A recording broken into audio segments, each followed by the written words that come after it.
Thank you very much, Mr. Chairman. Um, the witness we have for this afternoon is called Dr. Binneh. He is now appearing before us via Skype. He is presently in the United States. So I'd ask that he takes the affirmation to tell the truth, and after that we can proceed. I, Dr. Binneh, I, Dr. Binneh, affirm that I'll speak the truth, affirm that I will speak the truth, the whole truth, and nothing but the truth. the whole truth, and nothing but the truth. Thank you.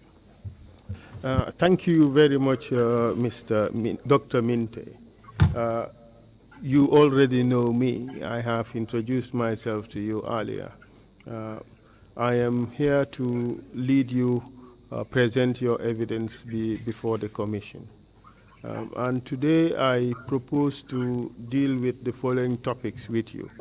Uh, Normally we would go through your biographical information uh, in some detail, but because we have lost over 30 minutes, I would suggest that we curtail your biographical information and just take the basic information and we straight away go into the issues that are of concern to the work of the commission.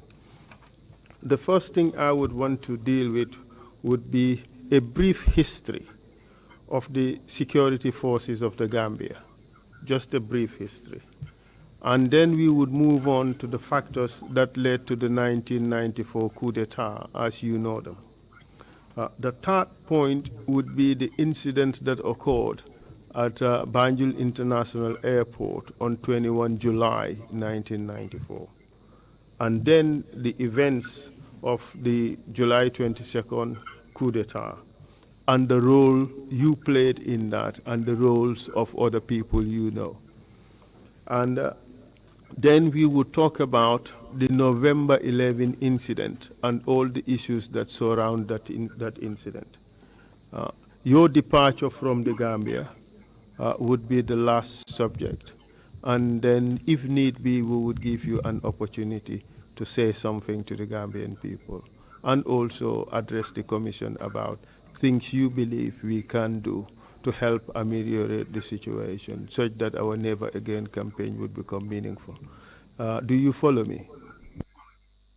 Yes, Council, I am following you very clearly. Thank you very much, Dr. Minte. And when you speak, kindly speak close to the microphone so that we can hear you clearly. Additionally, I would advise you to allow for 3 seconds between our speeches. So when I finish talking, allow for 3 seconds before you start to talk, so that our speeches would not overlap, because that can create a problem for the interpreters. Do you understand? I do understand, Council. Thank you. Thank you very much, Doctor. Can you kindly provide us with your full names, please? My full name is Binneh Minte. Binneh Minte. You are a doctor, I understand. Yes, I am a doctor, Dr. Binneh Minte. What kind of doctorate do you have, Dr. Minte? I have a doctorate degree in global and international affairs. Thank you very much for that answer. Just for the purposes of the record, let us know very briefly where you did primary and secondary school. I attended primary education at Fatoto Primary School. Upon completion of my primary education, I attended Armitage High School,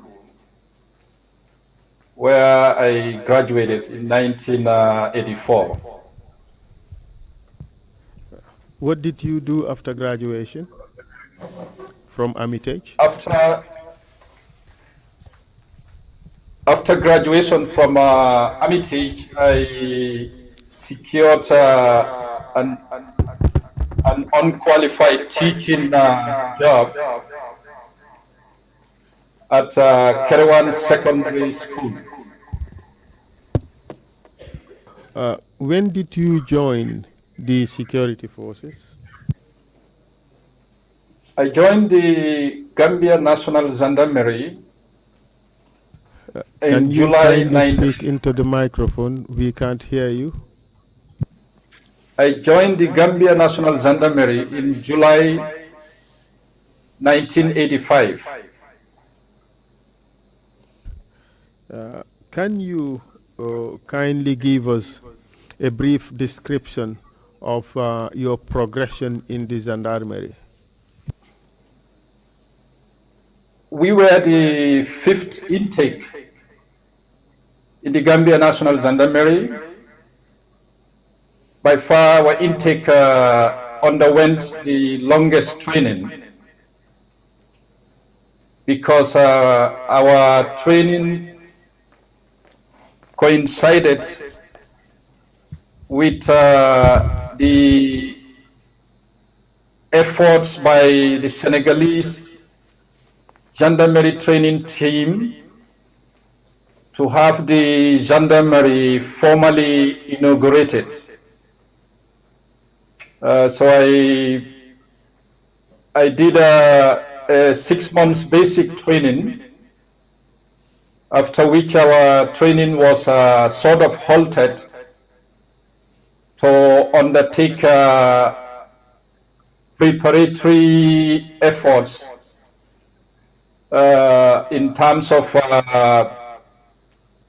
construction and preparing the Fajara barracks for the inauguration of the gendarmerie. So that took long before we embark on our professional training, which also lasted for about 6 months. So after our professional training, I was posted at the Gambia National Gendarmerie Training School as an instructor.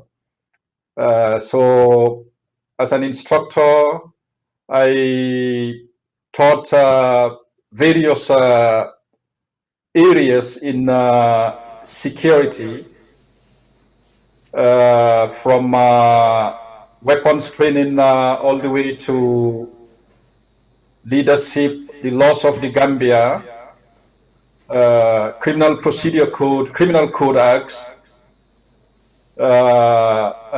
methods and techniques, as we call it.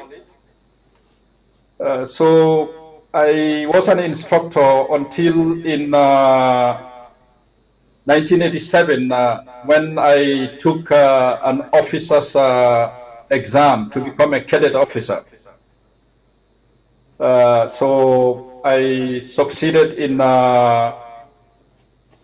passing the officer cadet exam, and then I was promoted to the rank of officer cadet. Can you let In us know which 19 year this occurred? The date, if possible? What's up? Could you tell us when you were promoted to officer cadet? I was promoted to officer cadet in 1988. So 1988, you were promoted to officer cadet. What happened Right. to your career after that? After my promotion, I continued to work at the training school as an instructor. I worked with the Senegalese gendarmerie training team. And by the end of the Confederation, I also work as a motor transport officer at some point in my career. And then in 1989, I was sent on an overseas training course in Turkey. I attended the Turkish Land Forces Command School in Istanbul, where we took a language course for 8 months, and then proceeded to the Turkish Gendarmerie Officer School in Ankara, where we did basic officers training. And upon completion of my course, I came back to Gambia and continued working with the Turkish Gendarmerie Technical Assistant Team as a training instructor.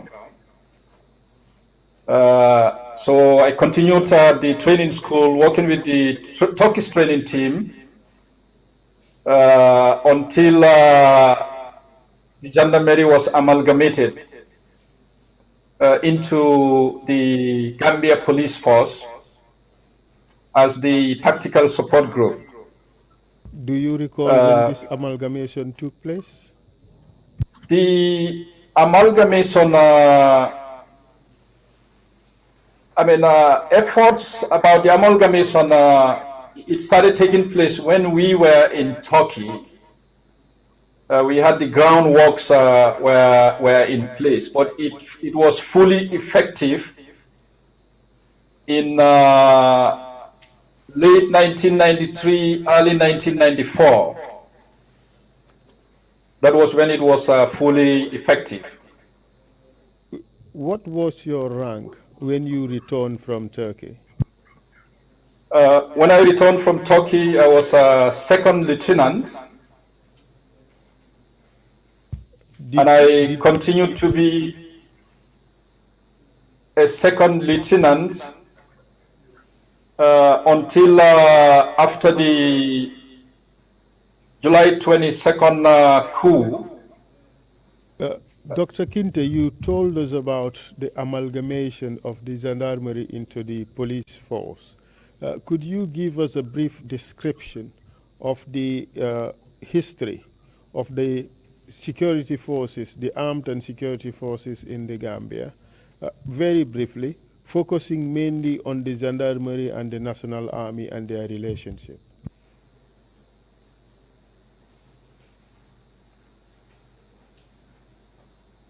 Started forming an armed forces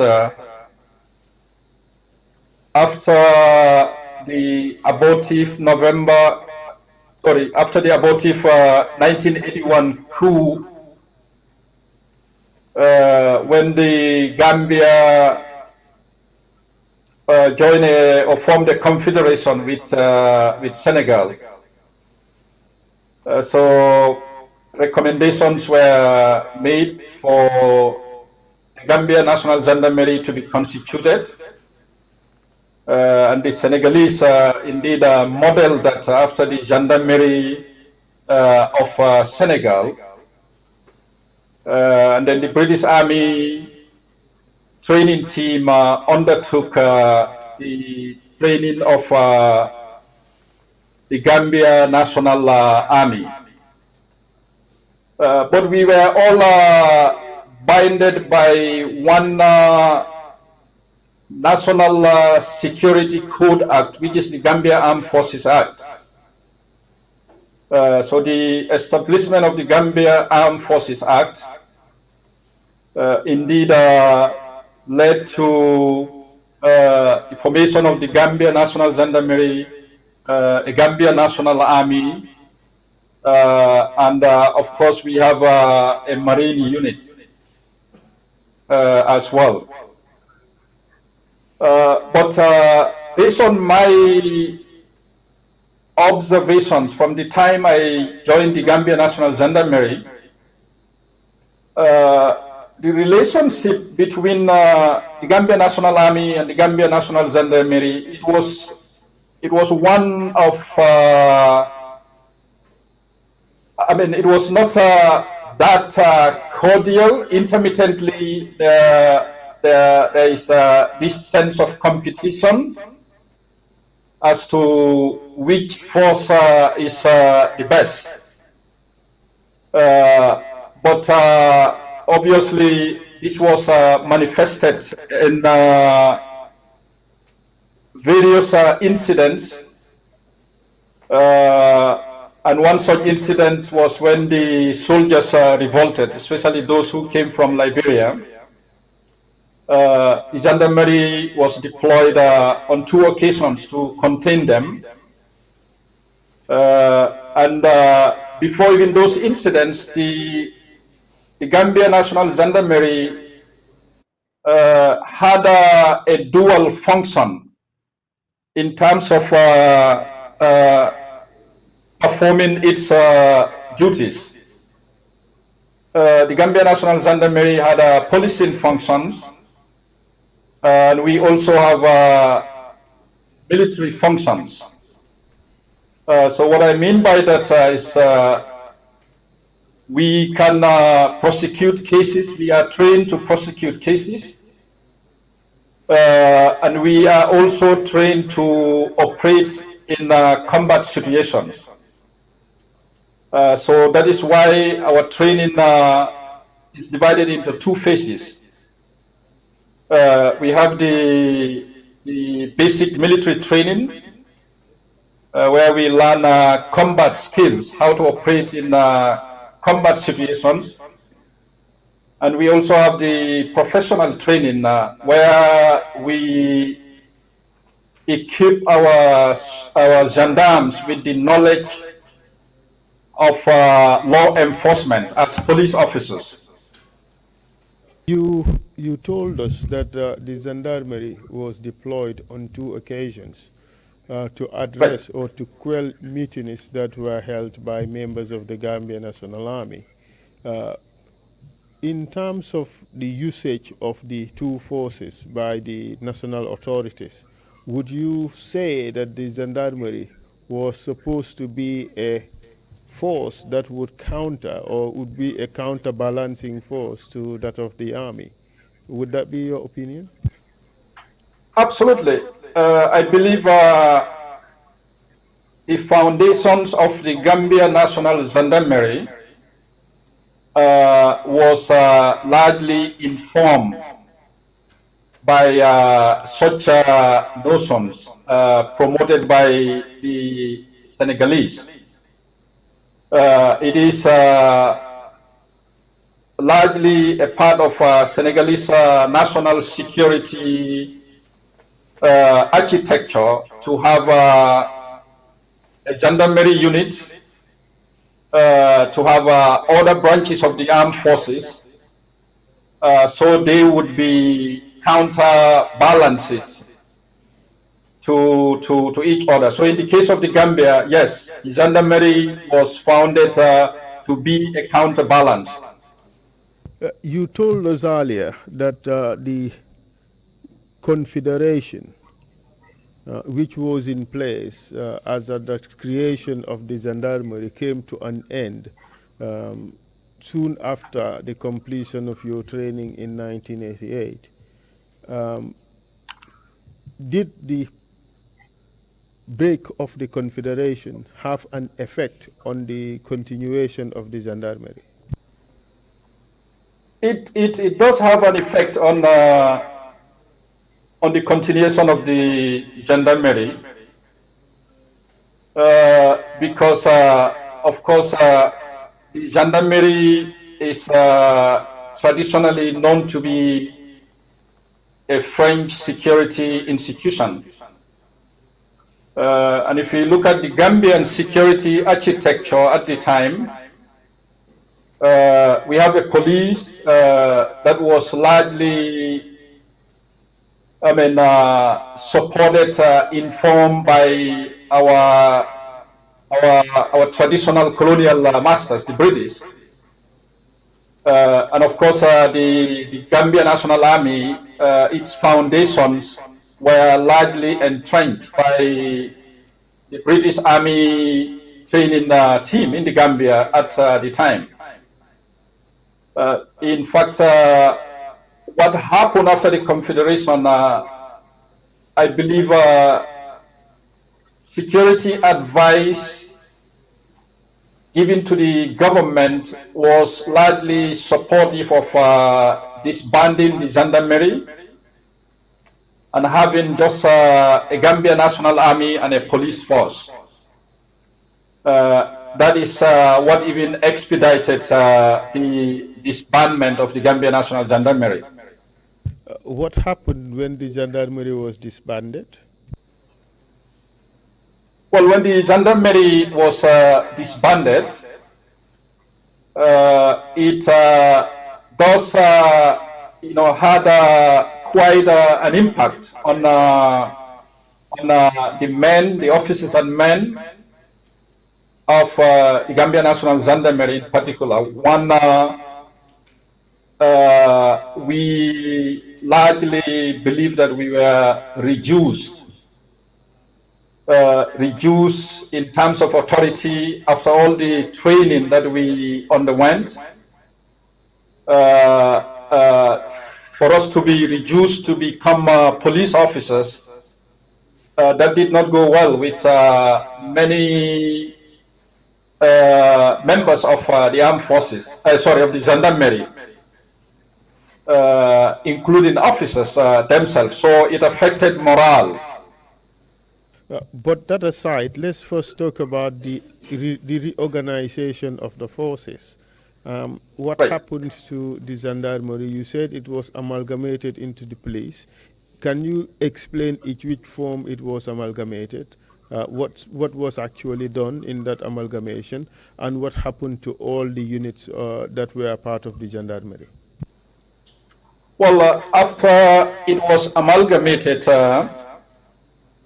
the military police unit of the Gambia National Gendarmerie was transferred to the Gambia National Army. And some of our officers were largely, posted into various units of the police force. So our commander, Pasalajan, became Inspector General of Police.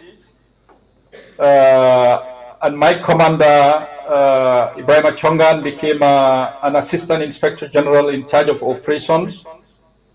We also have other officers like the late Harry Valentine, our paymaster Edu, Staff Sergeant Edu. They were all taken to police headquarters.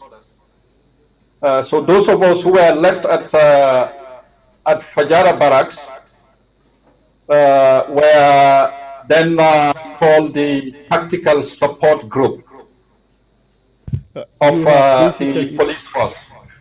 You have basically also in the process explained the hierarchy or the structure of the police force as at the time of the amalgamation.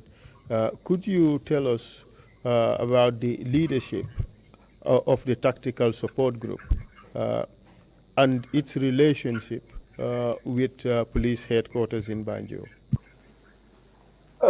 Apparently, the relationship between the tactical support group and the police headquarters, it was quite a very rough relationship. Because we had, if I can fully recall, we had a change in command about 2 different times. At one point, we had Sirif Mbai, Commander Sirif Mbai, who was the commander of the tactical support group. And then after we ended up having Commander Tro Jaune as commander of the tactical support group. So the relationship was quite very rough, very shaky. And as a young officer at the time, I could definitely tell it was all the shaky relationship was all driven by this notion of autonomy for the most part. So it did raise tensions time to time. Can you tell us the hierarchy of the TSG at this time? Who were the commanders and who was reporting to who? Well, if I can fully recall, we had in '94 before the coup, Trojaune was the commander, and then we also had other. We had a company, a mobile unit company. I believe Suare was in charge of that company, and we have the motor transport section that was also headed by Diba, RSM Diba, Keba Diba at the time. And I was at the training school. I was in charge of training, working with the Turkish gendarmerie training team. And we also had a commando unit, a red beret unit. It was commanded by Baji, Lieutenant Baji. But the fact that we were TSG, we were all subjected to the authority of the Inspector General of Police. Who in the office of the Inspector General of Police would the TSG commander report to? Well, the TSG commander operationally would report to the AIG operations. At the time? AIG operations was Commander Chongan. It was Assistant Inspector General of Police Chongan at the time. So you would agree that as at the time of the coup in 1994, Commander Chongan was the operations commander for the TSG. Below him would be Commander Turo Jaune, as you labeled him, and below whom would be Captain Suare at the time, and thereafter you would have Lieutenant Baji and yourself, Lieutenant Minte. Is that correct? Absolutely, absolutely. That is how the command structure was at the time.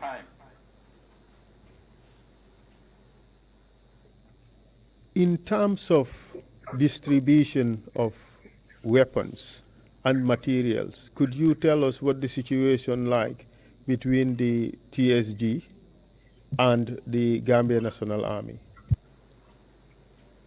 Shortly after the amalgamation started taking its roots, I can testify before this commission that most of our heavy weapons were transferred to the Gambia National Army. Since we were transforming to a police force, it was agreed that the police force should not bear such a heavy weaponry. So I can definitely attest to that. In fact, it even triggered a little tension because at the time I was at the training school and we had our own armory. We had our own training armory. They wanted to take some of our weapons and the Turkish insisted, I can fully recall that none of our training school weapons would be taken out from that armory. So the matter was resolved. Our weapons stayed with us. But before the amalgamation, the Gambia National Gendarmerie was very well armed to be able to contain any mutiny from the Gambia National Army. We were able to match them head on. And things changed when the amalgamation took its roots. Most of our heavy weaponry, if not all of them, were taken to the Gambia National Army, which indeed, in my view, created that security vacuum. From what you have just said, do I take you to mean that you suggesting that the gendarmerie was weakened as it was being amalgamated into the police force as TSG, which offsetted the balance of power between the two forces? Is that what you're saying? Absolutely, sir. Now, let's move on to events that surrounded the 1994 coup d'etat. Could you kindly tell us, as far as you know, what are the factors that you believe led to the 1994 coup d'etat?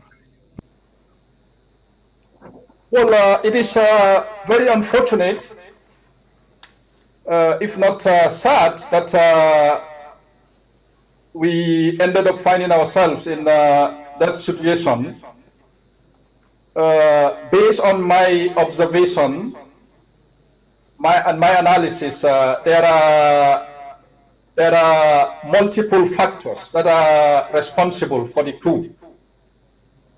One, I believe that the amalgamation of the Gambia National Gendarmerie, as you rightly stated, Council, it weakened the Gambia national security architecture at the time, because the gendarmerie was created on those policy bases to serve as a counterbalance. So we were not able to contain them, one. Two, I believe when we look at the evolution of the Gambia National Army, that brought the British Army training team, and then ended the time of the British Army training team, brought in the Nigerian Army training team. I believe that was also a contributing factor. In fact, I was inspired by the Gambian situation to even write my master thesis on the military and democratization in the Gambia. So in my thesis, I argued that one, the security vacuum, the colonial, the backlash of colonial legacy. Two, and the third one would be to question ourselves whether it was a conspiracy on the part of the Nigerian military. Because yes, they were there to help the Gambia in solidifying the regimentation of the Gambia National Army. But in my view, the way they went about it, indeed, it caused grievances, tension, confusion. It alienated Gambia National Army officers, especially the senior army officers. It indeed, injected this notion of brevity. This notion of brevity, I would say, into the Gambia National Army junior officers, to a point where they could think about overthrowing a democratically elected government, and as it was manifested. And again, if you look at July 22nd, on that very day, they disobeyed all senior command. They arrested some of their commanders, and they subjected them to very inhumane situations. So in a nutshell, the causes of the coup in the Gambia, it ranges from the security vacuum created by weakening the Gambia National Gendarmerie. One, two, the backlash of colonial legacy, largely as a result of policy which was driven by a British policy advisor, security policy advisor at the time, who recommended that the Gambia National Gendarmerie should become part of the police force as a tactical support group. And finally, the Nigerian army training team's presence in the Gambia, which in my view was, it could be questioned as to whether it was a conspiracy, because even the events at the airport on Thursday before the coup, the events that unfolded, they could have arrested those officers. I know we will get to that, but I just want to recap really that aspect of the Nigerian role. Dr. Minty, you trying to explain the... I am sorry I spoke over you. I'm just trying to clarify the role that was played by the Nigerians, as you said. From what you have said, you seem to be suggesting that they planted the seed, or this whole idea of a coup d'etat, in the minds of the junior officers. Is what that you're trying to tell us? Well, directly or indirectly, it is my view that when we want to know the causes of the coup, we must not rule out the role of the Nigerian Army technical training assistant team at the time, because from a national security context, we should also understand that Nigeria had a military government at the time. There was a military junta. And of course, the way the officers built relationships with the junior officers of the Gambia National Army and senior officers of the Gambia National Army, in my view, it indeed was very, very problematic. I have experienced firsthand when you go to the Nigerian military officers' mess that was behind MRC at the time. It was mainly, you would see mostly junior officers there, Gambia National junior officers. It was Singate and the like. There was not at any point that I went there and found a Gambia National Army senior officer, from captain, major. So I think when we want to understand properly all what happened in the Gambia, we must not rule that out. The role of Nigerians, their military in particular. Thank you very much for that, Dr. Minte. But can you give us another example that would strengthen, that would support this position that you have just taken, that the Nigerians who were in the Gambia National Army sort of instigated or planted the seed of coup d'etat in the minds of junior officers? Did you live through any experience which suggests that they were doing so, besides the fact that Lieutenant Edward Singate was often seen by you at the mess, at the officers' mess of the Nigerians? Well, apart from the observations at the mess, intermittently there used to be joint security ventures, meetings that will bring members of the security forces together. Sometimes it could be in preparation for independence anniversary celebrations. and sometimes it could be just for purposes of strengthening interagency relations.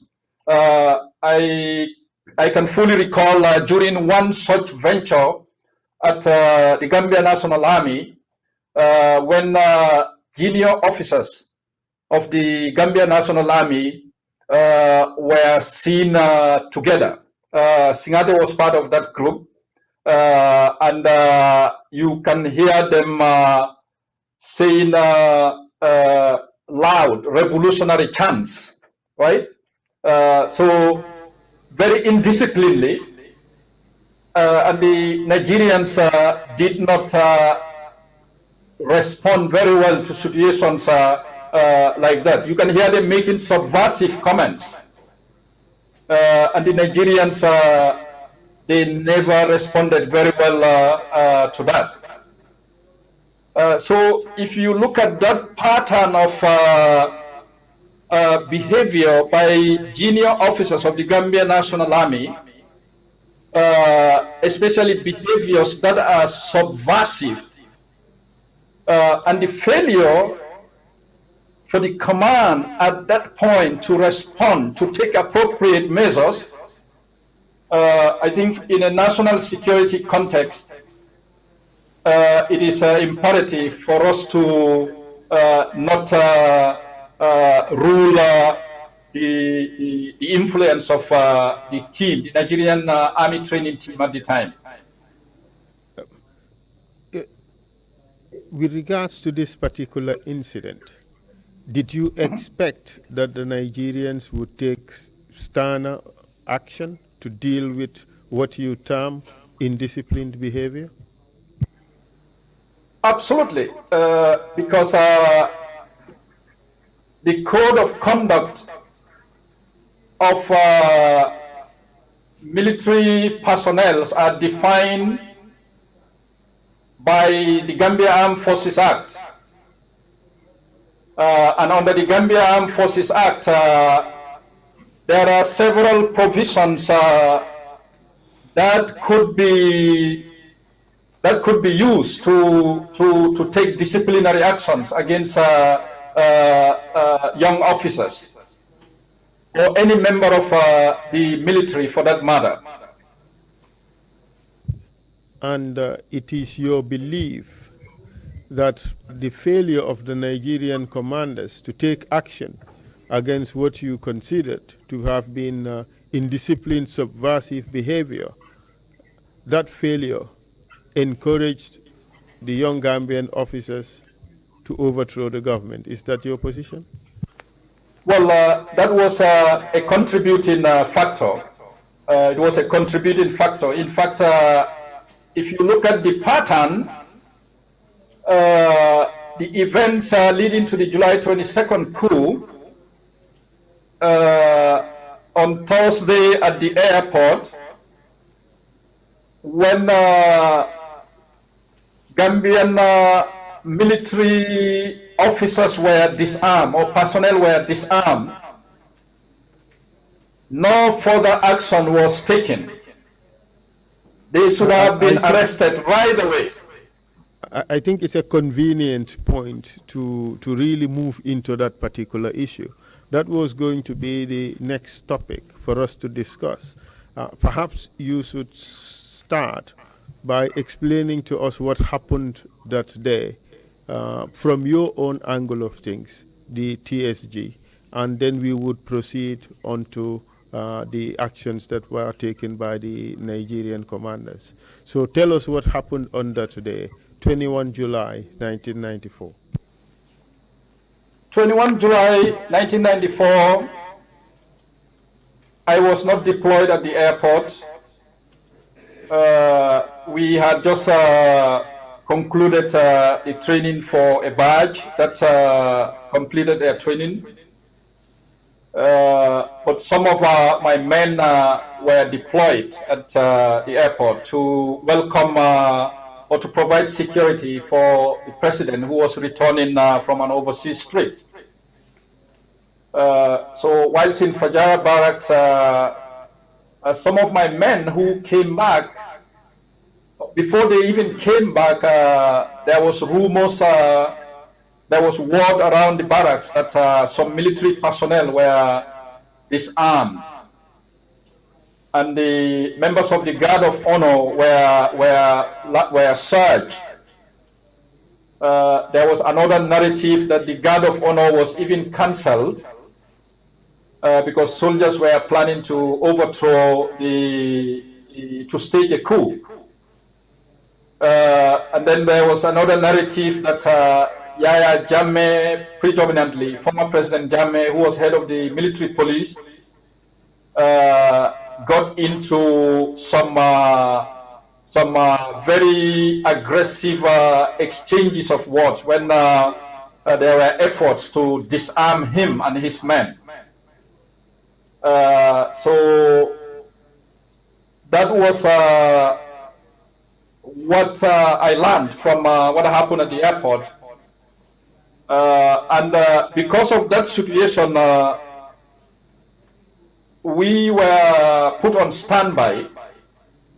We were put on alert in Fajara barracks in case of anything. It was a very loose standby, but that is different from the standby platoon that's always ready. Yeah, but we had other members of including myself, other members of the barracks, including myself, we were asked to be on alert in case of any eventuality. So the morning of July 22nd, 1994. Before we got to the morning of July 22nd, 1994, you indicated that word that reached you was that Yahya Jammeh was amongst those who were, and his men were amongst those who were disarmed.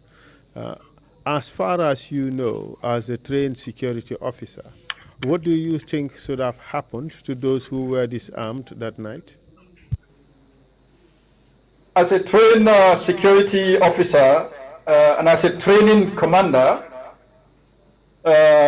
what should have happened to Yahya Jammeh and his men that night at the airport? They should be in Mile 2 prisons. They should not even be in the prisons in the Gambia National Army. I would send them straight to Mile 2. They should have been arrested. That was where the problem started. And is it also your suggestion, because you are giving us an example of the conduct of the Nigerian commanders, which you think or you suggest contributed to the coup. So are you suggesting, therefore, still on that line of thinking, that the failure to arrest and detain Yahya Jammeh and co. that evening was also a contribution by the Nigerians to what enabled the coup to occur? Is that your position? Absolutely. Absolutely. I think that was quite another trend of lapses by the Nigerian command that contributed to the coup. Now let's move on to the events of July 22nd, 1994. Can you tell us what happened that day from the moment you reported to work? Well, in the morning of July 22nd, 1994, we were all called for duty when an alarm call was made. An alarm call is an emergency call that when you hear as a member of the force, you should automatically understand that there is an emergency and you need to prepare and report to the guard room. So we all assembled at the guard room after that alarm call, and we were deployed at Denton Bridge under the command of Captain Amadou Suare, Commander Amadou Suare at the time. Before your deployment, were you told what was happening? Yes, we were told. We usually follow a normal briefing session. When the commander receives an order, in the execution of those orders, it will be imperative of him to indeed brief his men as to what the mission was. So we were definitely briefed that we were going to be deployed to go and stop an army mutiny. That the army, they have broken into their barracks and they were heading to Yundum. They were heading to Banjul. And our duty was to stop them at the Denton bridge. So we were definitely briefed, yeah. And could you let us know what were your exact orders? What orders were you given? What did your commander say to you that you must do? Well, the orders were we have to stop them by and all means, including firing at them when the orders are given. Can you let us know the amount of personnel who were taken from Fajara barracks and deployed to the bridge, and the leadership arrangements you had at the time? Yes, we had about close to 30 to 35 men, 30 to 35 men deployed at the time. And I was in charge of a mobile platoon. And the mobile platoon that I was in charge, we were about almost 15 men, about 15. I would give that approximation. We were all in charge of the other 30 men. The other we were all under the command of Suare, Commander Suare. So we had Alaji Martin was part of the 30 men. The 30 men, some of them were Red Berets. They were members of our commando unit. So Alaji Martin was there. I could recall Lieutenant Jaju was there, the late Lieutenant Jaju. May his soul rest in peace. But overall, Suare was in charge of all of us. At this stage, what rank was Alaji Martin? What rank did he have? At this stage, Alaji Martin was, I believe he was a sergeant. Yeah, I believe he was a sergeant, if I'm not mistaken, yeah, if I can recall. Thank you very much for that. And can you tell us how or what arms you had at the time? We were all equipped with an AK-47 with 2 magazines. A magazine is likely the bullet container. And each magazine it takes approximately 30 rounds. So approximately we all had an AK-47 and 2 magazines of live rounds.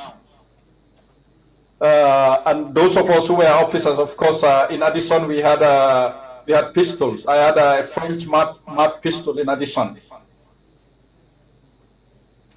After you received your instructions, what did you do? Well, after we received our instructions, we boarded our trucks, and we got to Denton Bridge. And Suare, indeed, he organized us tactically. he somewhere, we were largely on the Banjul side of the bridge, largely on the Banjul side of the bridge. What time of the day did you arrive at the bridge? I would say it was around, I would say about 8:30 to 9 o'clock. Yeah, around that time. About 8:30 to 9 o'clock. Can you tell us how you organized yourselves at the bridge? Well, we were largely, our organization was the discretion of the commander. We had men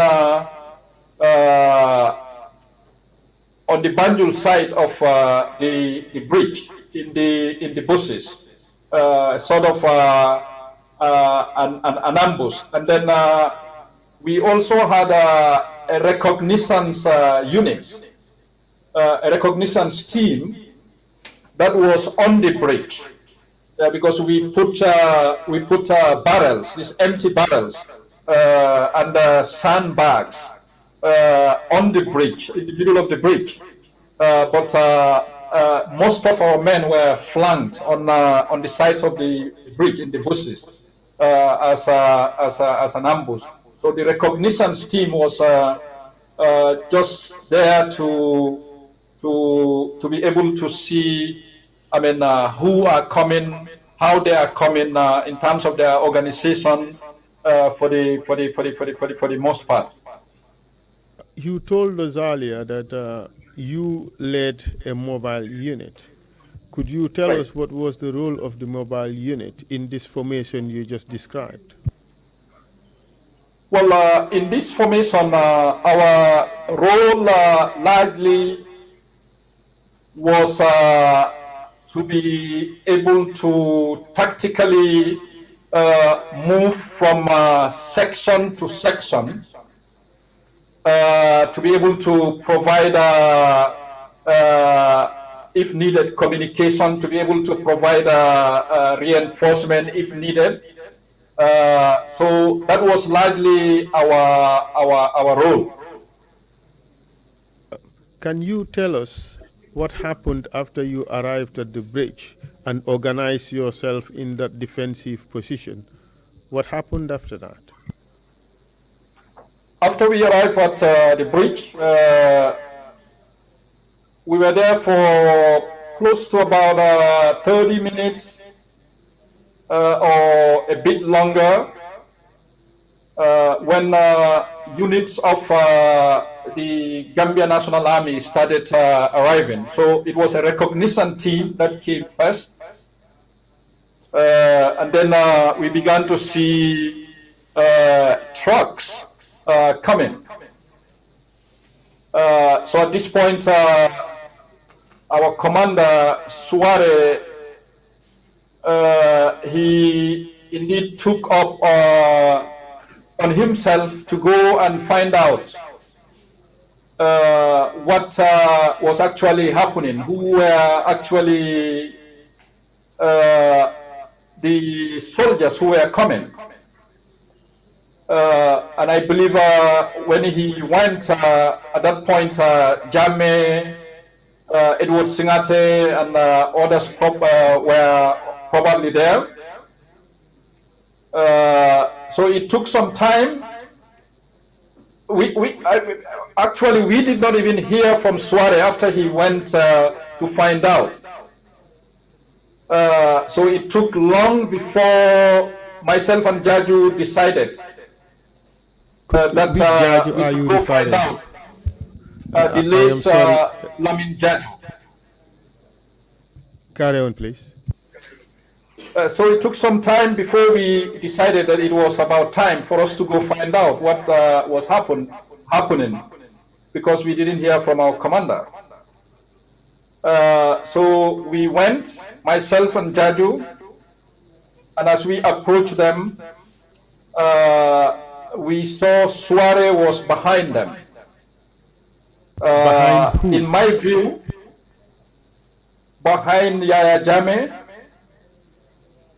Edward Singate, and the troops. He was lying with them. In my view, as I rightly noted, I believe that he was seized. I believe that he was not at liberty. What do you mean by he was seized? Could you explain that further, please?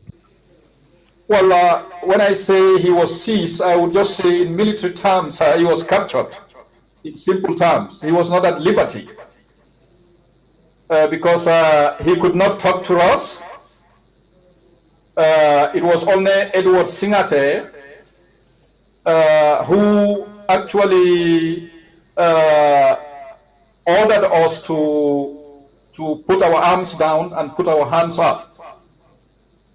We complied with his orders, and these were the words from Edward Singate's mouth. He said to me, "And Jaju Minte, I know you guys. As you can see, we have broken the armories. We have outnumbered you. We are more armed than you. We want to get across that bridge. We want to get to Banjul. If you cannot join us, don't stop us, because we can blow this bridge with just a rocket-propelled grenade." And my response to Edward was, well, we heard you very loud and clear, Mr. Singate. The reason why we are here is we are all Gambians. We are here to talk to you so we can find a solution to this problem in very peaceful terms. We don't want to be engaged in any sort of confrontation that would indeed split us against each other, that would lead to bloodshed. What we can do is we want you to give us the opportunity to get back to our commanders. Suare was lying there. He was with them, and I said, when I said these words, I don't know whether he would recall that or not. But at that point, I knew automatically that Suare was seized. He was captured. What do you mean by lying there? Are you suggesting when I that say he was on lying the there, ground? he was on the ground in the combat position. Yeah, he was At laying this on stage, the did ground. he have a weapon with him? Did you At see that a weapon stage, with him? I did not see any weapon with him. Did you see him wear his beret in the normal way at this stage? At that stage, his beret was, if what I can recall is his beret was the same TSG beret. I didn't see him change beret. That's my recollection. So that is why I concluded that Suare was, when I say seized, was captured. Okay, proceed with your description of what happened. You negotiated with Singate. You told him that you needed to consult with your superiors. Proceed from there on. We needed to consult with our superiors. So at that point, myself and Jaju, we went back. We took our arms. They let us take our weapons. So we went back, and then we indeed, it coincided, Chongan also came to the bridge. But when Chongan came to the bridge, he asked where Suare was. We said, I can fully remember telling him Suare was he was on the other side. He was on the other side. He was with Jammeh and others. Chongan gave us orders that we should fight. Chongan's position has always been very, very consistent. I want to make that very clear to this commission. Chongan had always insisted that we should fight. He gave orders to Suare. He gave orders, he repeated the same orders when me and Jaju went back. But after he left, myself and Jaju, we decided that we should go back to the police headquarters and inform the operations commander, right? That the situation was out of control, that they needed to come down and talk to the soldiers. And who was the operations commander at this time? Well, at that time, Chongan was, let me make this very clear. Chongan came to the breach twice. So his first time, it was when we were all there. In fact, he helped in the laying of our formation, right? Our combat formations. He was showing us where we should position our men. He did that, and he gave others, right? So the second time when he came back, that was when Suare. I'm sorry for interrupting you, Dr. Minte. Right. This is very important. We want to get Right. this very clear. You said he came the first time. He assisted you in establishing your formation, and he Right. gave orders not to allow these guys to cross the bridge, to shoot, to kill. Right. Is that Right. correct? Absolutely. Absolutely. You also testified that he came a second time, which coincided with the point at which you were coming back from the other end of the bridge where you spoke to Singate. You were going Right. back to your men, and he arrived this time around and told you in no uncertain terms, as you said, that you guys must fight. You cannot let these guys cross the bridge. You must shoot to kill. Is that right? Right. That is right.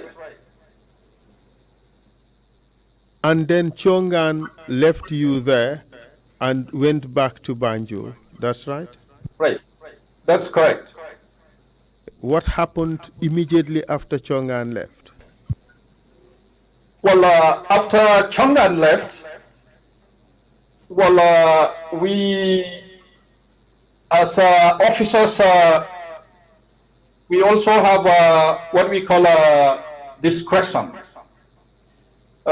We were junior officers, absolutely, at the time. Myself and Jaju, we were under the command of a senior officer at the time. But after Chongan left, we did not fire. We decided not to fire. We used our discretion because we concluded that it was suicidal. We were sacrificing. We were going to sacrifice our men. There was no way we could merge the firepower of the army units who were marching towards Banjul. As an officer, I am trained to deploy and use my men in accordance with the means that we have. I have that discretion. So we use our discretion and decided that based on our assessment, we cannot match their firepower, because if we do that, it means we are just it was just suicidal. We are just sacrificing our men, and after all, the army will still prevail. So we decided we should go back and inform the command at the time. Our goal was to inform the operational commander at the time. But when we got to police headquarters, Chongan had already left. And we were largely led to the Inspector General's of Police office, Pasal Lajang, at the time. So when we met Pasal Lajang, it was myself, Almami Bojang, Lamin Jaju. I spoke. Almami Bojang was a warrant officer who also made it very clear to to corroborate what I said, that the army was very well armed and that we were not very equipped. So our best bet was to engage them, to try to find a peaceful solution to the impasse at the time. What did Pasalajan say to you? I mean, his response was just go and engage them, just go and talk to them. We are coming. That was his response. Just go and talk to them, negotiate with them. We are coming. Let's try to clarify some aspects of the testimony. I am trying to understand what you've said. Your commander of operations came to the bridge and told you, fight on, don't give up the bridge. Yes? Yes, he did. Soon after he left, or in fact before he left, you had promised Lieutenant Singate that you would go back to your superiors and discuss with them about the demands that had been made by Lieutenant Singate. Is that right? Absolutely. I told Singate that we would definitely engage them peacefully. I did. And you left Singate there and crossed over to the other side, which would take no more than 2 minutes, correct? Absolutely. Anywhere between 2 to 5 minutes. Absolutely. And within that 2 to 5 minutes period in which you took to return to the other side that you controlled at the bridge, you found the commander that you needed, the head of operations, the commander for operations, correct? It was our arrival on the other side. It was coincidental, absolutely. So no sooner than we arrived, Tongan also arrived. And when he arrived, he repeated the same order that he had previously given, correct? Absolutely, he repeated the same orders that we should fight, and he went back. But at this stage, you had gone back to the other side of the bridge just so that you can go to your commanders and inform them of the conversation you had had with Singate, correct? I did that, absolutely. But we have to remember that we were operating under a very complex situation at the time. It was a very difficult situation. So at this point, I did not have the opportunity.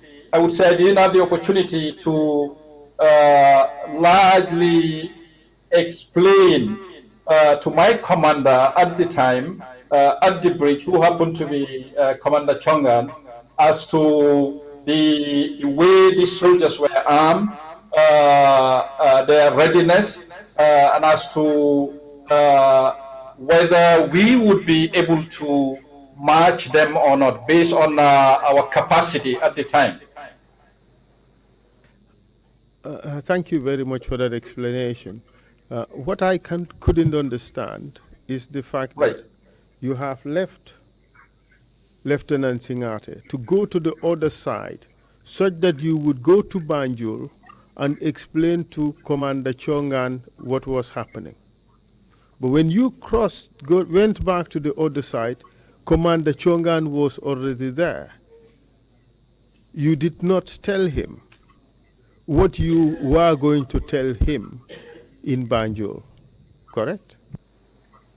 Well, we did tell him what was happening on the other side in terms of the men who were there, Yaya Jame, Singate, but like I stated, we were operating under very difficult, complex situation at the time. And I was a very young officer at the time. Of course, when I returned to the other side of the bridge, Chongan obviously repeated his orders, and then he left. So for some reason, it could be the complexity of the situation under which we were operating. I was not able to satisfactorily explain to Chongan what my observations were overall in terms of the way the soldiers were armed, their readiness, in terms of whether we were able to march, right? To march them or not. So after Chongan left, that was when I decided, I used my discretion that I need to go back to my commanders and tell them that at this point it was going to be very suicidal to sacrifice young men, I mean, who were equipped with only a Kalashnikov and 2 magazines to repel a mutinous military group who were very well armed with rocket-propelled grenades, with machine guns that were similar to more or less of anti-aircraft batteries. So I thought that was very suicidal. Thank you very much for that answer. Apart from this explanation that you gave to your men, did anything happen in the interim? Did you have anything to do before you had this conversation with your men? Did you have anything to do? I'm trying to situate the time. Well, before we had this conversation with Tongan, obviously we were all at a defensive posture, a ready position. Some men were largely on one side of the bridge, and then others were on the other side of the bridge. We had others who were largely in the middle of the bridge, the reconnaissance team. So my discussion largely centered around myself and Jaju for the most part. Almami Bojang, I remember Almami Bojang indeed emphasizing to me at one point that this is a coup. This is a coup. It will be very suicidal if we attempt to stop these people. Dr. Minte, we have very little time left and we still have quite a bit to cover. So Right. I would advise that you curtail and limit your answers and you answer to the point. I appreciate the detail that you are giving, but in view of the Right. problem of time, it is important that we move on. So after Chongan left, you briefed your men. You said you also left and went to police headquarters in Banjul. Is that right? Yes. Who did you go with? I went with Lieutenant Lamin Jeju. I went with Staff Sergeant Almami Bojang at the time. And I went with some elements of my mobile unit. Yes. And how about the rest of the men who formed the defensive position that you had at Banjul end of the bridge? Well, the rest of the men, we left the rest of the men there. Yeah, we left the rest of the men there. We understood that below Suare, you are the officer in charge, and then Lieutenant Jaju, and also Sergeant, what's his name again? Bojang. Staff all of Sergeant you Bojang, right? went to Banjul together. Who did you leave to be in charge of the men? Bearing Well, in the mind men that that Captain Suare was held captive on the end. there were, as I noted earlier on, we had the commando unit was there as well under the command of Alaji Martin at the time. So there were NCOs who were in charge of the Red Berets at the time.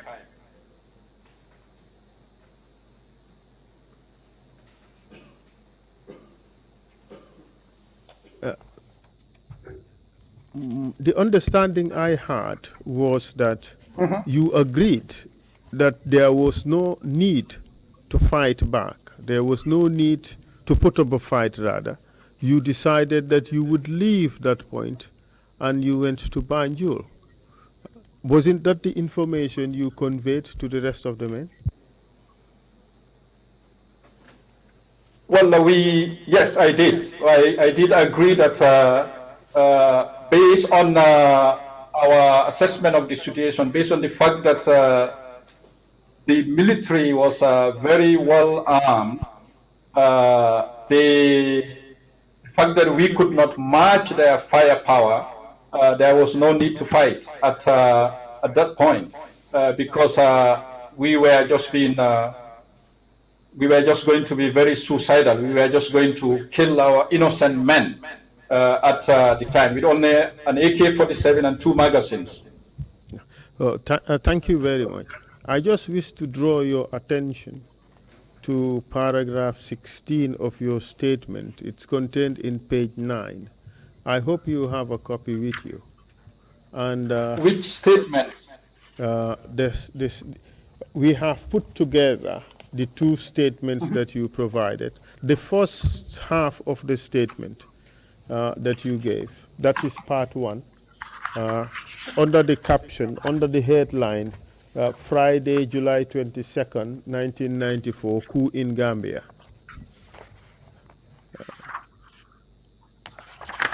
Did you see that topic? Friday, July 22nd, 1994, coup in Gambia. The second paragraph, or rather the third paragraph, under that topic. It deals with the conversation that you had with Edward Singate. And have you seen it, Mr. Okay. Witness? July 22nd, 1994, right? Yes. Okay, yeah. Yes, paragraph 16. It reads as follows. My response to Edward was that we would not get to a point of armed confrontation as Gambians. I told him that we would not resist, but we would have the competent authorities come address their grievance. Upon getting back to the men, I found Major Chongan giving orders that we should fire at them when they are trying to cross. When they're trying to cross and then left the bridge. One thing I learned as an officer was to deploy and use my men in accordance with the means available. I concluded that resisting and fighting back at that juncture was poor leadership and just sacrificing our men. I then ordered the men to withdraw from the bridge and follow me to the Inspector General's office. That's your statement, isn't it? That's my statement, absolutely. So it appears from this statement that you withdrew the men and went to Banjul with them. Was that what happened? Maybe I should be specific there. I withdrew my mobile unit and went with my mobile unit to Banjul. Maybe I should have been specific there. Yeah.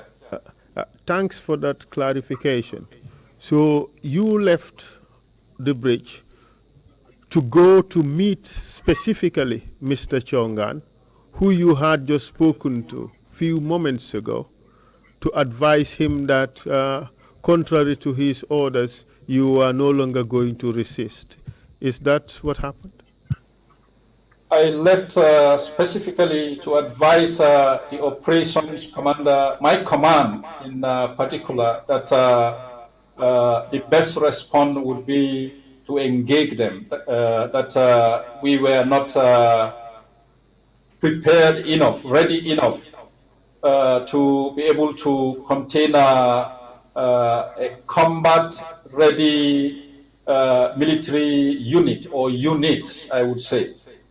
Thank you very much. So, according to your testimony, it was after this you met the IGP and he advised you to go back and negotiate, and they would come and talk to the men, correct? Absolutely, sir. So, could you continue with your testimony? What happened after that conversation with the IGP? Well, after the conversation with the IGP, we left the police headquarters. And then we came down on Independence Drive. And as we got closer to Gambia High School, we realized at this point that the soldiers had divided themselves into two groups. There was one group that took Marina Parade, and then there was another group that took the Independence Drive. At this stage, did you see Captain Suarez?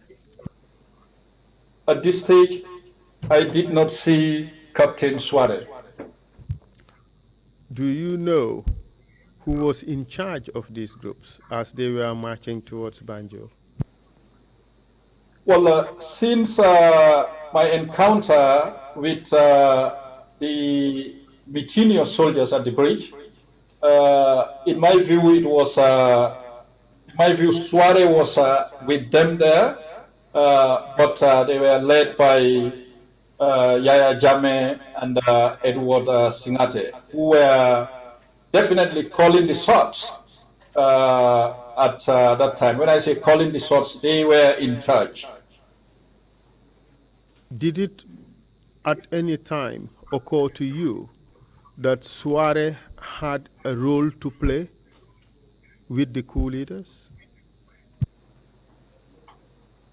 Well, the situation of Suarez indeed puzzled me when I saw him at the Denton bridge with the soldiers.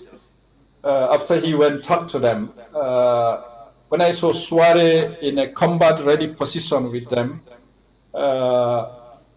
it indeed puzzled me because, in my view, he was my commander who was supposed to take leadership. But if my commander is seen with mutinous soldiers, and if my commander is seen very silent, that indeed puzzled me. So that's why in my testimony I concluded that Suarez was taken captive. He was seized. He was not at liberty. It was. Could you continue your sentence, please? Continue. It was indeed a point that really it confused me a bit because I was a young officer at the time and operating under such complex situations. Indeed, as a young officer, sometimes you can find yourself in decision-making situations, especially in that particular situation, that could be very confusing. So seeing my commander with mutinous soldiers, not saying anything, not able to talk to me, was confusing. What happened after you met the group at around Gambia High School at the point when they were about to separate to take two different routes into Banjul. Can you tell us what happened there? Well, what happened, myself and Jaju in particular, and I believe Almami Bojang, we decided to go back. We didn't join any of the groups. We went back through Independence Drive, and then we took a shortcut to the State House gate. At the gate, I can fully remember I met this soldier there. I cannot remember this soldier's name, but then I asked him who the commander was. He said Lantombong was the commander. So I asked him to call Lantombong for me. I can fully remember myself, Jaju, when Lantombong came. We asked Lantombong their state of readiness. We came to the point that we were not very well prepared. We were not very well armed. Fajara barracks had fallen. The soldiers were very, very armed, and that we should try to find a negotiated settlement. So I played the role of sort of a mediator to try to find a negotiated settlement to avoid bloodshed. Yes, thank you very much. Thank you very much, Dr. Minte. There is so much to say, and we are clearly running out of time. So I would ask you to limit your answers just to the question so that we can complete. We have your statement. We would put it in as part of the information. And some of the things you may wish to say but could not say because of the time constraints would still be contained in your statement, and the commissioners would have the time to look at it and assess it. But in the meantime, what kind of negotiated settlement were you looking for at this time? Well, at this time, I was trying to, the role I was playing was trying to diffuse the situation so we can have these soldiers in ways that will allow our senior officers to come and talk to them, our commanders to come and talk to them, so we can find a solution to the problem. You are encouraging Lang Tombong to surrender Statehouse, weren't you? Well, I was encouraging Lang Tombong for us to find a solution. I wouldn't say to surrender Statehouse, but I would say to find a peaceful solution. I wouldn't say to necessarily surrender Statehouse, but not to engage in any activity that would lead to bloodshed, but to engage in activities that will indeed accommodate these soldiers, that will give us an opportunity to have our commanders come talk to them, as Salajan rightly noted, right? Go talk to them and tell them we are coming. Thank you very much. I would again refer you to page 9, paragraph 18 of your statement. And this is what you stated.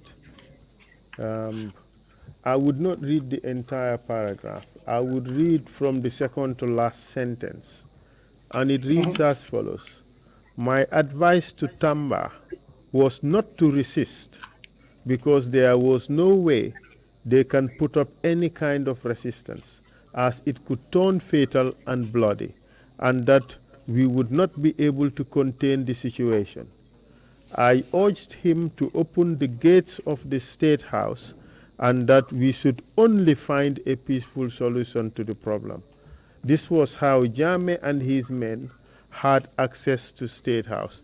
Does this accurately reflect what you said in your statement? Absolutely, absolutely. That was my advice. Absolutely. Thank you very much. What happened after this?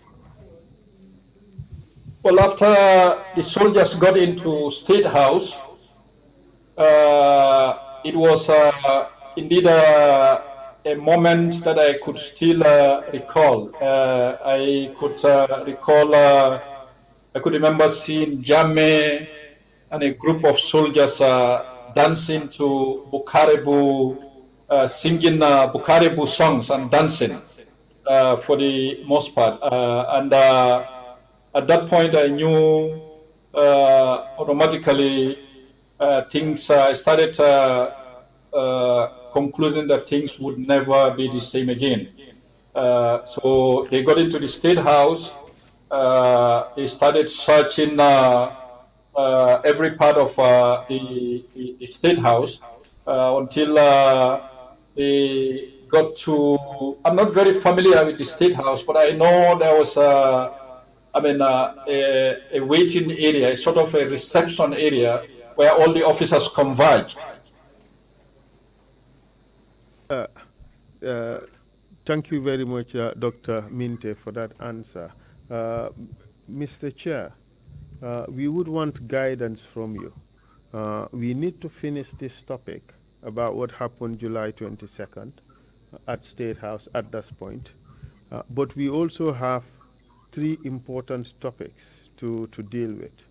Uh, One is how he left Gambia.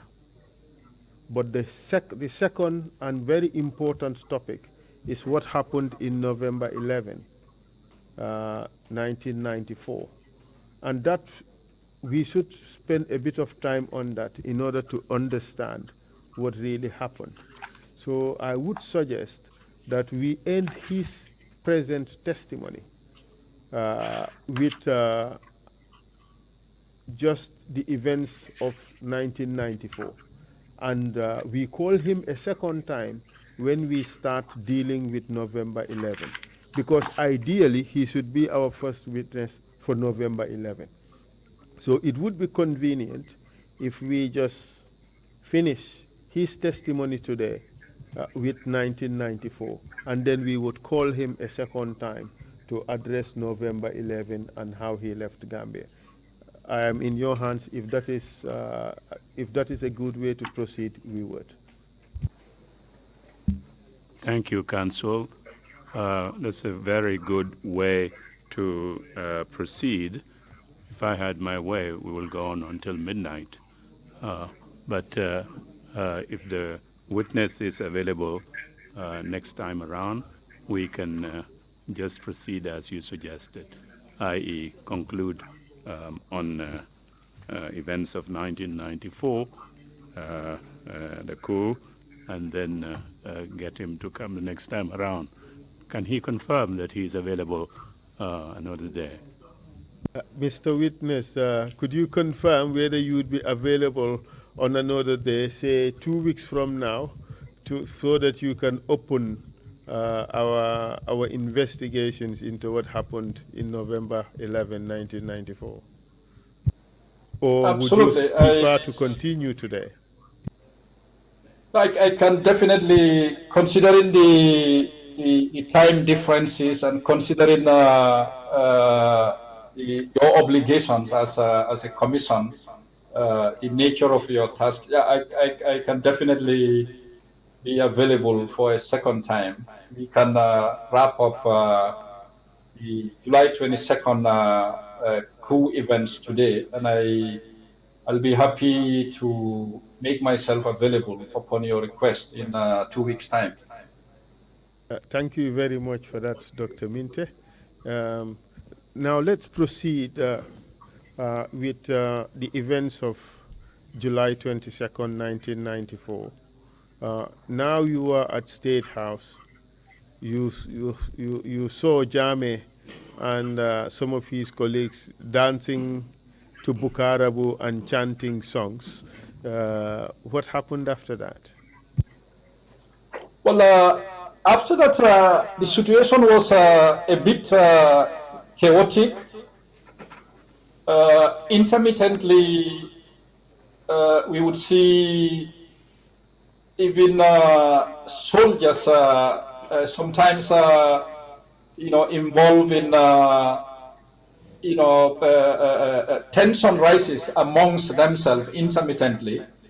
I remember at one point when Sana Sabali walked into the Statehouse and was made to understand that officers were at this lounge that I mentioned earlier on. He was very, very furious about that. And I actually heard him tell one of his guards whilst he was entering that building, if I say fire, kill everybody except me. So I participated in diffusing that tension. I engaged Sana and I told Sana nothing was happening upstairs. It was the officers who were there, Jame, Singate, and other senior officers. In fact, they were waiting for you before a meeting would take place. So I succeeded in diffusing that tension. And the meeting eventually took place. And I believe in my testimony, my statement, I provided a list of officers who were at the meeting, lead council. Do you remember who they were? Well, I did provide names for you in my testimony. If you, I could recall Major Antuman Saho, Captain Amadou Suare of the Tactical Support Group, for the purpose of the commission and our distinguished ladies and gentlemen. Antuman Sao was a former Marine Corps officer. Captain Sonko was there. We call him Kanyale Manso. Lieutenant Yaya Jame of the Gambia National Army. Sub-Lieutenant Sana Sabali. Sub-Lieutenant Edward Singate. Sub-Lieutenant Sadibu Hydra. Lieutenant Khalifa Bajinka, Lieutenant, the late Lieutenant Khalifa Bajinka, the late Lieutenant Lamin Jaju, Lieutenant Lantom Bantamba. I could fully recall, and some senior police officers. I can't fully remember, but I believe there were some senior police officers. There was one or two senior police officers. For the most part. So, and I was there. I was definitely there. And I can remember during this meeting, Bajinka was taking notes.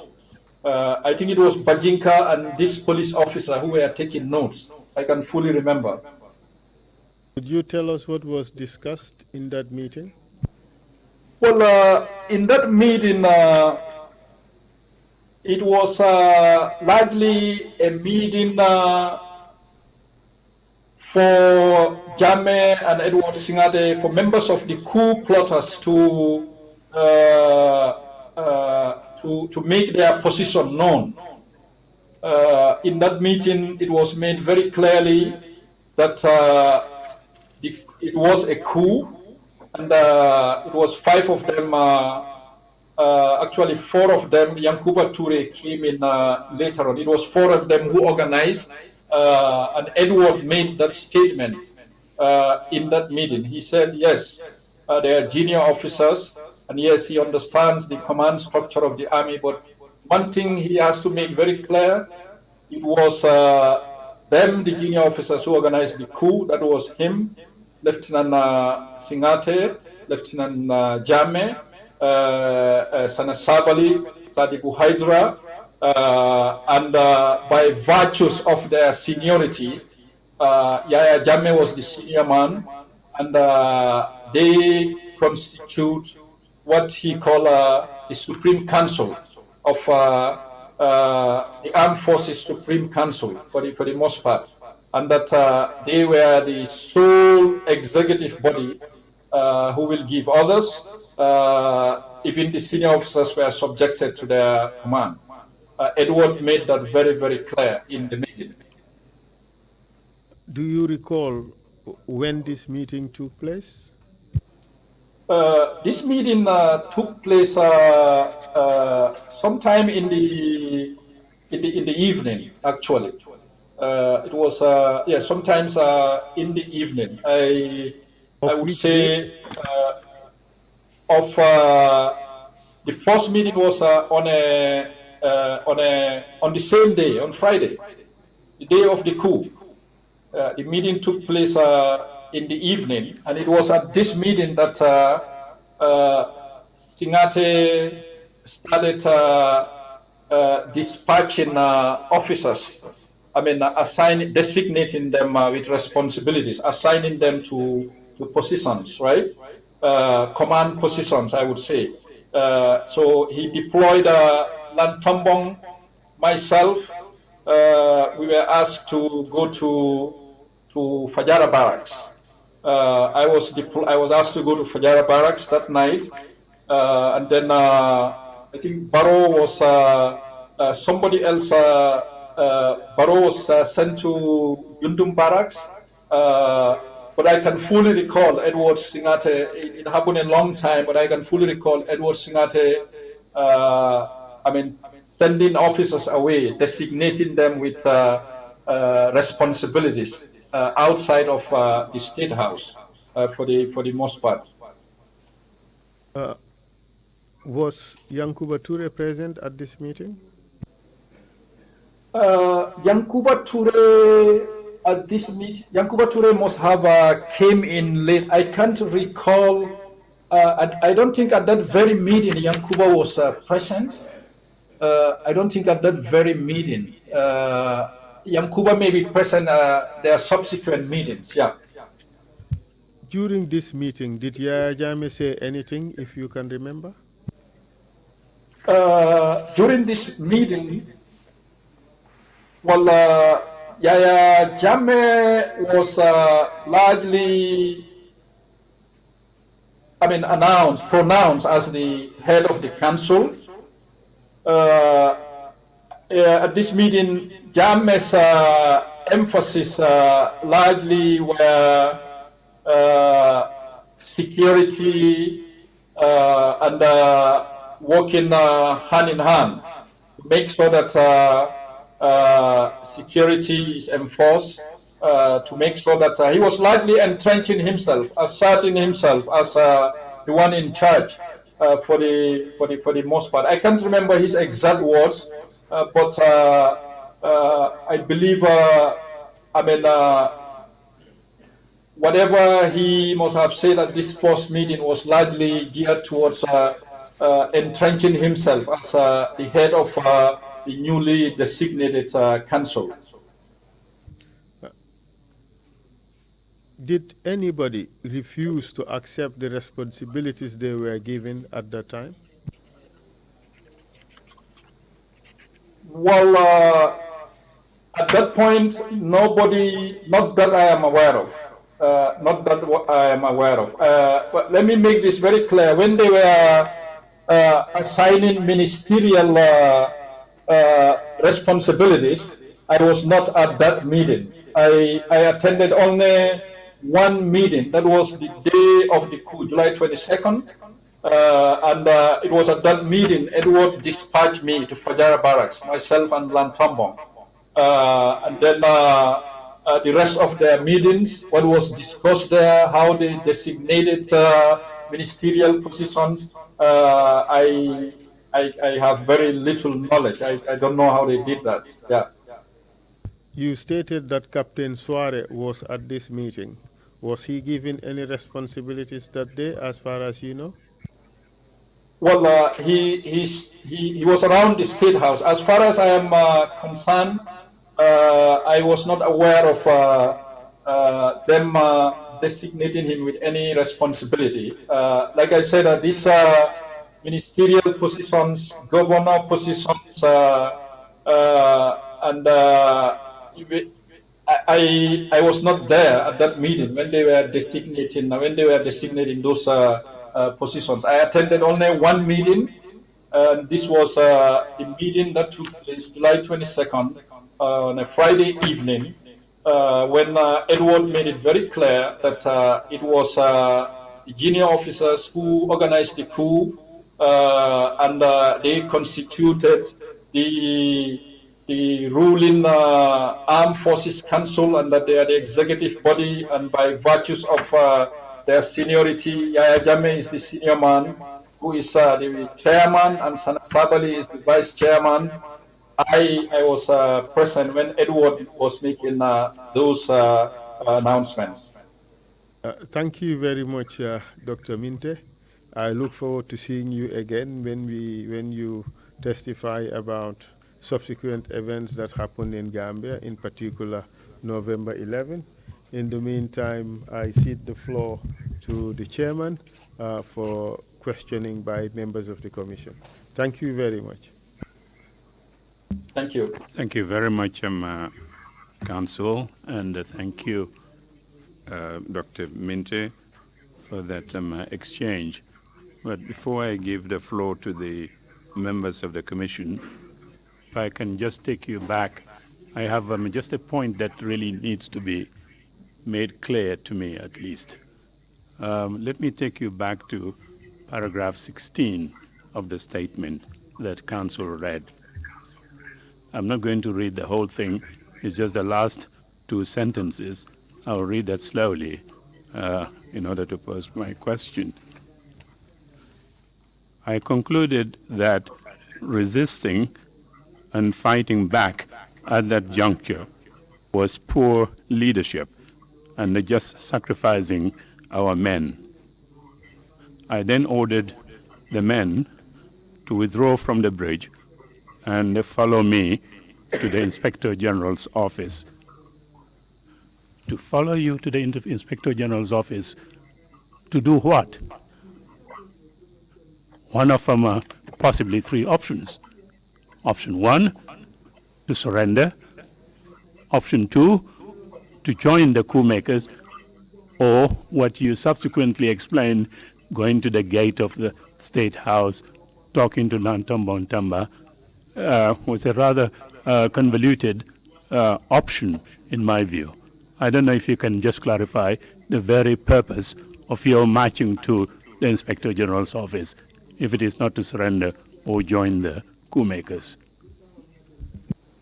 Well, the very purpose of withdrawing the men is largely driven by my discretion as an officer. Yes, in every military institution, we operate through a chain of command, and we are trained to obey orders. But as an officer operating under such complex situations, I was trained to deploy and to use my men in accordance with the resources that are available to me. So the purpose of my withdrawal of the men was to largely give me an opportunity to provide this clear picture of our shortcomings under that operation to the Inspector General of Police, that we were not prepared for the mission, that we were given we had only a Kalashnikov and 60 rounds each to fight a mutinous military unit or units who were battle ready, armed with all state of military arsenals, including rocket-propelled grenades, this high-powered machine guns that are synonymous to anti-aircraft batteries. They had grenades. They had all sorts of deadly weapons. So for me, as a second lieutenant, even at that time, to give instructions to my men to fight a mutinous military unit in that situation, that would be poor leadership. History would judge me. So my withdrawal was informed by good reasoning. That is to go and explain the situation to the Inspector General so we can, one, maybe the Inspector General will come up with other alternatives, right?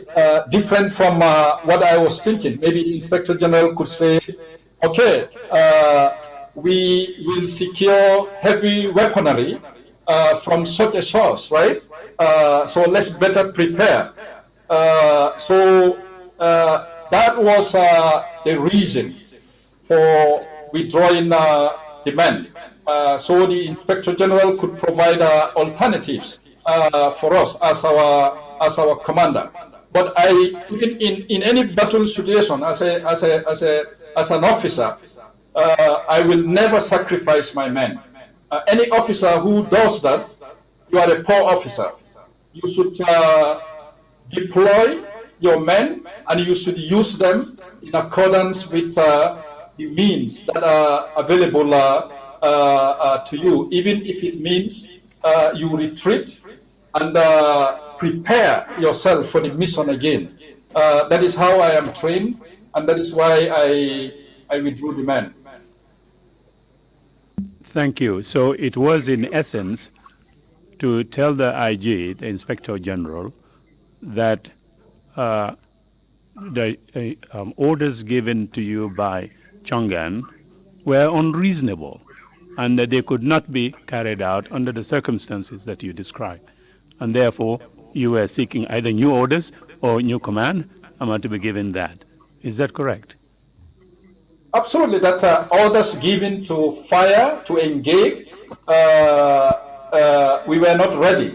We were not in a position, we were not equipped enough to execute those orders because it was just suicidal. It as any leader, any military officer operating under such sets of circumstances would indeed find alternatives. That is why in combat, if you are deployed as a platoon to destroy an isolated resistance, the first thing you do is you embark on what we call reconnaissance, and your reconnaissance is likely to try to gather intelligence, information on the capabilities of the resistance that you are to destroy. So once you gather all that information, you use that information to better prepare yourself logistically to be able to march on that specific target. So in a nutshell, my withdrawal of my men was to lightly tell the Inspector General of Police that, as you rightly stated, Mr. Chairman, that the orders, yes, we are trained to obey orders, but we were not ready to execute those orders because logistically we didn't have the means. So it was ideal for them to provide other alternatives, either by preparing us better to go back and confront the mutinous soldiers, which they did not do. But obviously, as noted in my testimony, the Inspector General of Police ended up saying that we should go and engage them and that he is coming, that they are coming down. That was the alternative provided for me. Thank you very much indeed. One last very quick one. You seem to have implied that there was some fraternization going on between Nigerian officers and junior soldiers, and this fraternization was of some concern to the senior Gambian officers. Are you aware of any moment when senior Gambian officers raised this issue or they expressed their concerns to Gambian political officers who made the decision to deploy the Nigerian officers here in the Gambia? Well, I am not aware of any moment when they raised these concerns, but what, as a junior officer at the time, I was privy to opportunities to engage Gambian armed forces personnel. I had friends among them. I know some of the officers.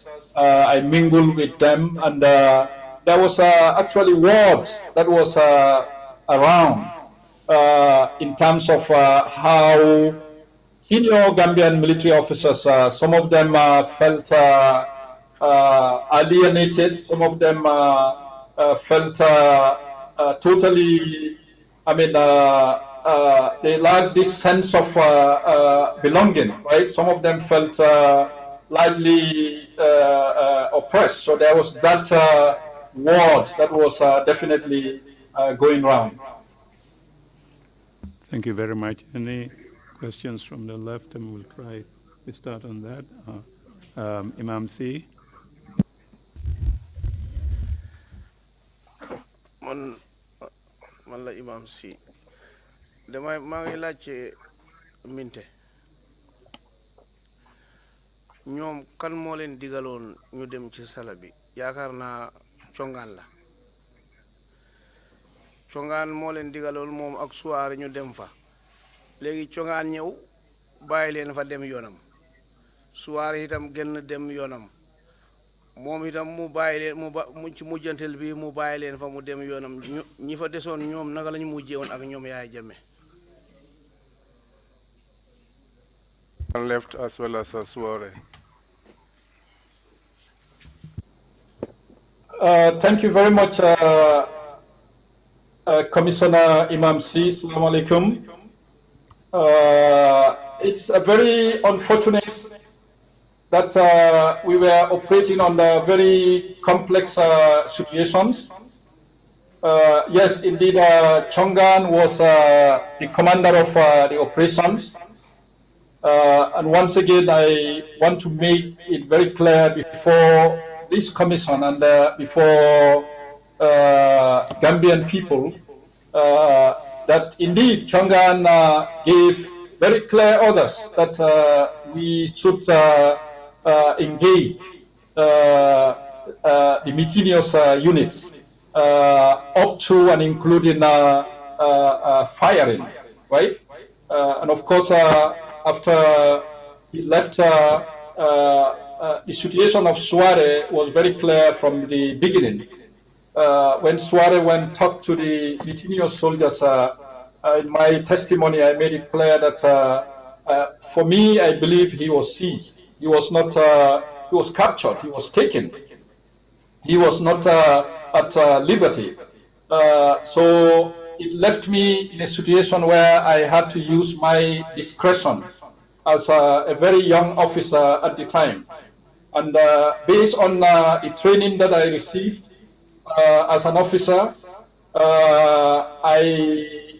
I came to a conclusion that my men were not very well equipped, prepared to confront the mutinous soldiers. So I did withdraw my platoon to go and meet the Inspector General of Police, my commanders, to tell them the situation just as it was, that we were not prepared for the mission. That was for them to provide us with other alternatives. because for me, fighting at that point, using the men to confront the soldiers at that point, that, in my view, would be poor leadership. I will not do that in any combat situation as a military officer. In any situation where I determine that my men are not ready enough, my role as an officer would be to find alternatives, either to prepare my men and get back to that same mission for the most part. Thank you very much. Commissioner Kinteh, and then Commissioner Carr later. Commissioner Kinteh, Minte, I remember you said you went over the bridge to Edward and the team, and indeed you had a first-hand view of their capacity, their readiness, and everything. And I thought from a distance, Chongan could not have articulated their real state and the fact that they are no match to you. I thought before you note in acceptance of Chongan's order, which is disguising, and leave him to go only to follow him, I thought you would have told him, given him the true picture of the oversight issues, and your opinion that you keep your people strategically placed. Indeed, if that was your intention, to make sure you prepare yourself and confront. And then you and Chongan, or Chongan with that message, while you do some tactics that will delay these people, say, for example, allow us to do some consultations before we finally know what to tell you. And in the meantime, if there is any possibility, there could be a narrow chance that these people can capacitate themselves from that level to come and reinforce you and so on, rather than impressing Chongan that with either silence or nodding for acceptance, and later just to collect only your men from the bit, fragmenting them, reducing the strength, and going out for whatever.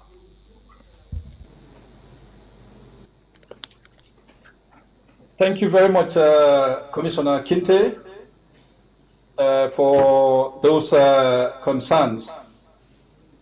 It is very unfortunate that we were operating under a very complex national security disaster at the time. I am a trained officer, and I am trained very well to be able to respond to all such situations, whether it is within the civilian population in build-up areas, or whether it is in actual combat situation in bush.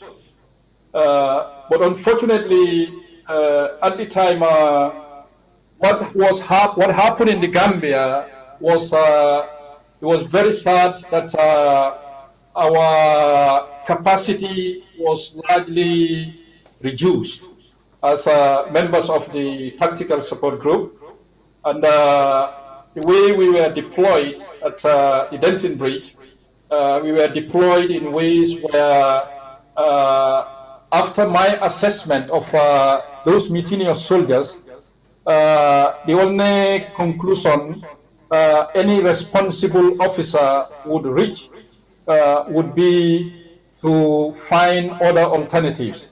Yes, Chongan came to the bridge and he gave orders. It was a legitimate order.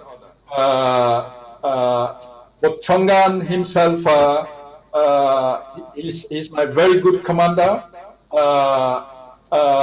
was operating under a very, very complex situation. So the complexity of the situation indeed made it very hard for me to be able to very quickly break the point for Chongan at that instance. especially when he came and he gave others and then he just left, right? So you could imagine what must have been going in our mind as young officers at the time. So in my view and in my judgment, the best thing I could do at that juncture was to make sure that I operate on the leadership guidelines that I was taught as a young officer, that situations where you cannot match your enemy, what you need to do is you pull back. And then your pulling back is not necessarily you are running away. You pulling back to better prepare. But even when we pulled back and reported to the seniors, they had no other alternative. And I can tell this commission that if we were provided with alternatives, if we were well equipped, those mutineer soldiers would not have crossed that bridge. We would have contained them at all costs. I just thought you should have pulsed Chongan. He may have shared the same view and you will jointly strategize rather than giving an impression that you don't retain.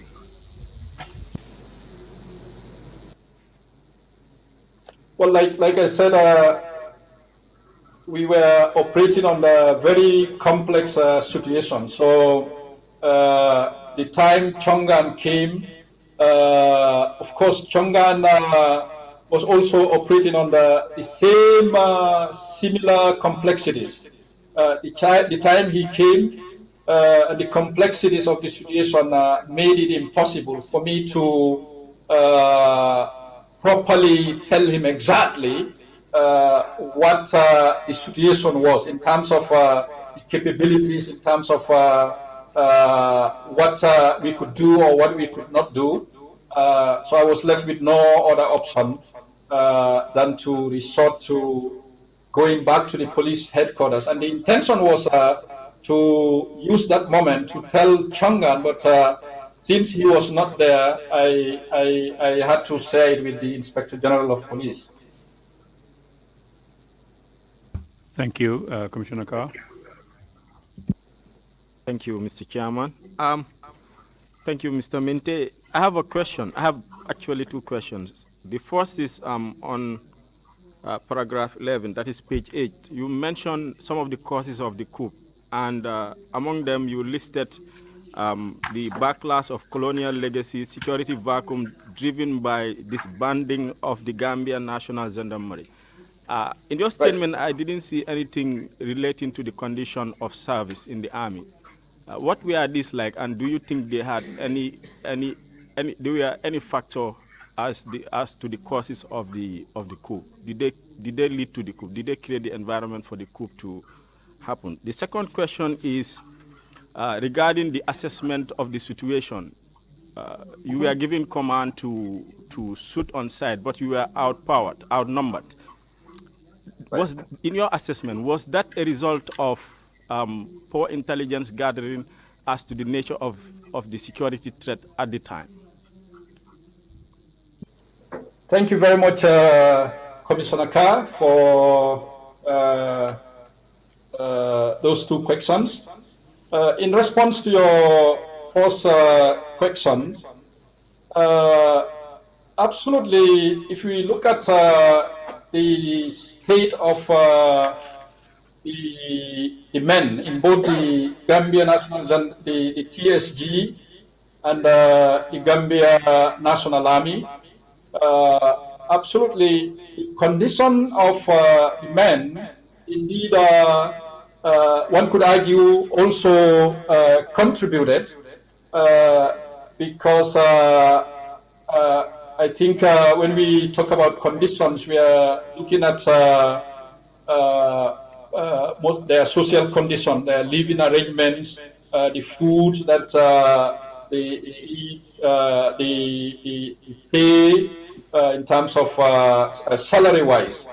So of course there was that concern intermittently as a training commander, as one who interacted with men at various levels.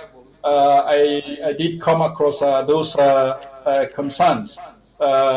And the same was true for for even members of the Gambia National Army. So in response to your second question, of course, if we look at the plight of the Nigerians in terms of how they interacted with the men. In fact, this is a point that I have made clear in my master's thesis. So I tend to question a conspiracy aspect of the coup, where Nigerians complicit. And I think you followed some of the trends that I have given from joint security meetings, misbehaviors, subversive misbehaviors by junior officers of the Gambian National Army, which was evident in Yundum, which was evident in other joint ventures. I think as a military institution guided by the Gambia Armed Forces Act, that clearly outline a disciplinary code, those soldiers could have been reprimanded, but nothing happened. And I'm glad you brought that question up. Interestingly, I didn't mention that in my testimony, but Nigerian officers contributed in helping the military junta write down most of those military decrees. Nigerian military officers were seen going in and out of Statehouse, consulting with the members of the military council. So yes, indeed, all those factors contributed towards the causes of the coup. Thank you, Mr. Commissioner. Thank you very much indeed, Dr. Kinteh and Council. If this is the point that we can release the witness, we should go ahead and then do that and then call it a day. We come back on Monday at 10 o'clock. Is that the case? Or do you have any further questions for the witness, Council? Thank you very much, Mr. Chairman. Thank you very much, Dr. Kinteh, for being so kind to assist the commissioners. We would give you another rendezvous in 2 weeks' time when we would hear your testimony regarding November 11 and the events that happened after that. At that point or during that session, we would also give you the opportunity to address the Commission on what you think needs to be changed for the purposes of institutional reforms in order to make the Gambia a better place and reinforce our Never Again campaign. So thank you very much for your kind assistance.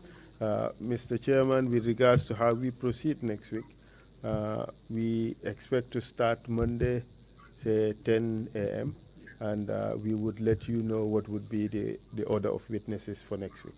Thank you very much. Splendid. Thank you very much. Thank you all very much. But special thanks really to the sign language expert and the interpreters. This is a 3-hour session we almost had, and they're the ones who did not have any break from whatever they're doing. He didn't stop, and the interpreters just kept on interpreting for the last 3 hours or so. Thank you all very much indeed.